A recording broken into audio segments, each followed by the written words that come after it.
Gaueko 8:26 pronostikoak bete dituzte Elordik eta Zabaletak, Jaka eta Iztuetari, 22 eta 12 Maiabiako Maiabia lehenengoa pilotalekuan irabazi ostean gogora ezagun, Binakako txapelketa nagusiko final laurdenetako ligaiskako laugarren jardunaldiko laugarren orgeiagoka izan dela, eta esan bezala Aitor Elordik herrian irabazi egin du Zabaletarekin batera. Gogora ezagun aurreko jardunaldian, batetik Elordik eta Zabaletak garaipena eskuratu zutela Peio Etxeberria eta Arrezustaren aurka Amorebi eta Etxanon, Jakak eta Iztuetak ere garaipena lortu zuten, Tolosako Beotibar pilotalekuan Artola eta Imazen aurka, beraz, bikoteak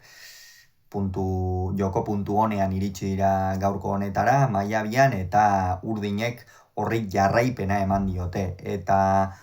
normalean, beste urte batzuetan Zabaletaren nagusitasun nabarmen batekin irabaziko zuketen partida hau, baina ez. Gaurkoan, Aitor Elordi izan da protagonista nagusia, herrian jokatzea askotan esaten da, batzuentzat mesedegarri dela, beste batzuentzat kaltegarri, Aitor Elordiren kasuan behintzat,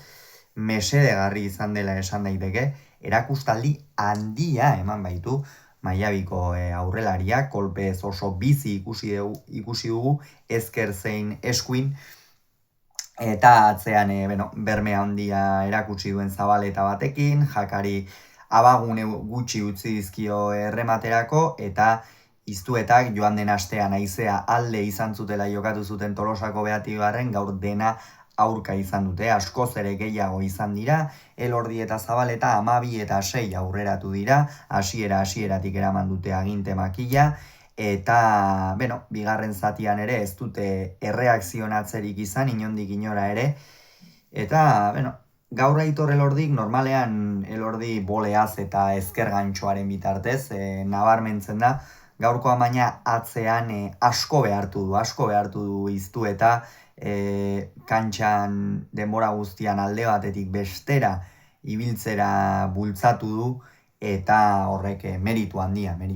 izan du, gainera esan dugu Jakari ere ezker gantxoa eta erabat desaktibatu diola, eta egia da hor, 9 eta 14 hurbildu direla apur bat, hor tanto batzuk egin dituzte jarraian eta bazirudien buelta edo eman ziezaioketela, baina bere ala 18 eta 10 jarri dira berriro ere aurretik, bigarren zatian pixkanaka bikote gorria amiltzen joan da, naiz eta ez duten inongo unetan amore eman, eta azkenerako esan bezala 22 eta 12 garaipen garbia Elordi eta Zabaletarentzat, eta itxura bikaina duen bikotea da, txapelketa hasi aurretik da, genekien itxura oso ona zuen bikotea zela, baina azken bi partida hauetan ere demostratu dute, Eibarko partida hori galdu zuten Altuna eta Ezkurdiaren aurka, orduko hartan Jokinek erakustaldi aparta eman baitzuen,